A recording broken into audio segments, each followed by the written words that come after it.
Good morning, kapatid. So, isang mapagpalang araw sa iyo. Ngayong araw na to, meron akong gustong i-share sa iyo. At sana ito ay dalhin mo sa araw-araw.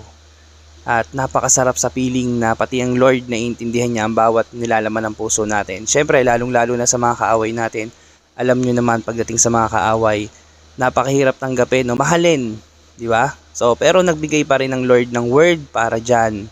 At nakasulat yan sa Mateo chapter 5 verse 43 to 45. Ating basahin sa ating mga Biblia. Nakasaad dito na narinig ninyong sinabi, ibigin nyo ang iyong kapwa at kamuhian mo ang iyong kaaway.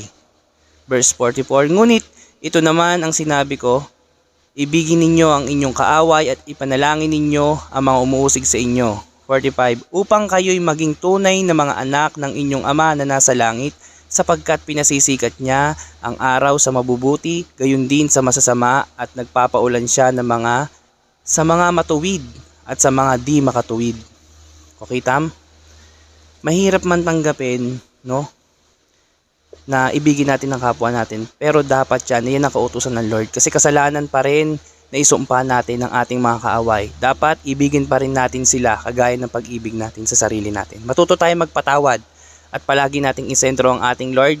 Okay? Jesus loves you.